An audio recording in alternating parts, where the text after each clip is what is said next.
অসমৰ মাদ্ৰাছাত দিয়ে যৌন শিক্ষা। জেহাদৰ উপৰিও শিকায় যৌনতাৰ পাঠ। অনলাইন ক্লাছৰ নামত যৌনতাৰ বেহা। ৰাজ্যত শেহতীয়াকৈ বৃদ্ধি পোৱা জেহাদীৰ কাৰ্যকলাপ বন্ধ কৰিবলৈ আৰক্ষীৰ জোৰদাৰ অভিযান। জিলাই জিলাই চলাই থকা অভিযানৰ মাজতে লাহৰীঘাটৰ টেঙাগুৰিৰ ঘুগুনি বিলত থকা এখন মাদ্ৰাছাৰ পৰা পোহৰলৈ আহিছে ভয়ংকৰ তথ্য। অবৈধভাৱে স্থাপন কৰা মাদ্ৰাছাখনত 10 বছৰীয়া শিক্ষাৰ্থীক দিয়া হয় যৌনতাৰ শিক্ষা। ডিমাপুৰ, নগাঁও, দৰং, কচুৱাৰ পৰা আহে শিক্ষাৰ্থী।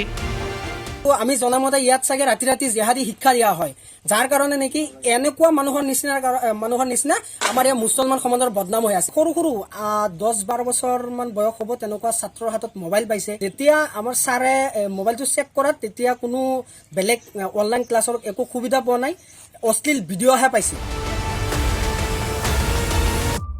এটা তৰ্জাবিৰৰ জুপুৰিত জহুৰ আলী নামৰ এজন লোকে অবৈধভাৱে চলাই আহিছিল মাদ্ৰাছাখন। স্থানীয় ৰাইজৰ অভিযোগৰ পিছতে মাদ্ৰাছাখনত লাহৰীঘাট আৰক্ষীৰ অভিযানৰ পিছতে পোহৰলৈ আহিল সকলো কথা। আৰক্ষীয়ে মাদ্ৰাছাখনৰ পৰা উদ্ধাৰ কৰে 16 শিক্ষাৰ্থীক। প্ৰতিজন শিক্ষাৰ্থীৰ পৰা জব্দ এটাকৈ মোবাইল ফোন। অভিযানত আটক সাইফুল ইছলাম নামৰ এজন লোক।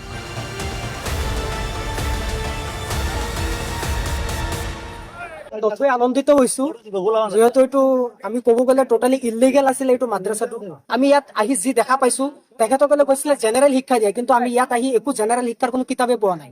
তেওঁলোকে কৈছিলে ছাত্ৰ দুজনৰ তাত মোবাইল পাইছিলে, ছাত্ৰসকলক সোধা তেওঁলোকে কৈছিলে যে অনলাইন ক্লাছ কৰাই বোলে।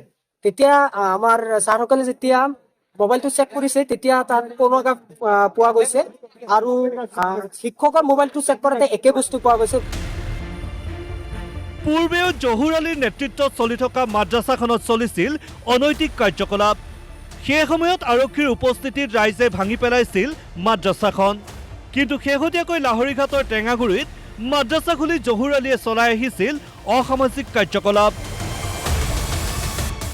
কাৰণ এটা সৰু ৰুম এটা, তাতে কোনো অভিভাৱক নাই, কোনো শিক্ষক নাই। এজন বিশেষ ব্যক্তিয়ে বিভিন্ন ডিষ্ট্ৰিক্টৰ পৰা সৰু সৰু ল'ৰা ছোৱালী, আপোনাৰ কিছুমানৰ বয়স 8 বছৰ, 7 বছৰ, 12 বছৰ, ছোৱালী নহয় কেৱল ল'ৰা, ৰাখি ধৰ্মীয় শিক্ষা দি আছে বুলি ৰাইজে মানে গম পাইছিলে, আমাক জনাইছিলে, আৰু আমি অহা দেখি তেওঁলোকে পলালে। সেইটোৱে কথা। আৰু এই ল'ৰা ছোৱালীখিনি একদম কম বয়সৰ, ল'ৰাখিনি একদম কম বয়সৰ।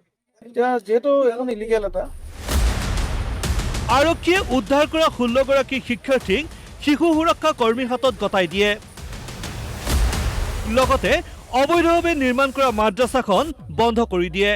এনে কাৰ্যত আৰক্ষীক শলাগ লৈছে স্থানীয় লোকে। কেৱল লাহৰীঘাটতে নহয়, ৰাজ্যৰ আন প্ৰান্তসমূহত চলি থকা মাদ্ৰাছাসমূহতো অভিযান চলোৱাৰ বাবে আৰক্ষীক আহ্বান জনাইছে স্থানীয় লোকে। লাহৰীঘাটৰ পৰা বিষ্ণু ডেকাৰ ৰিপৰ্ট, DY 365।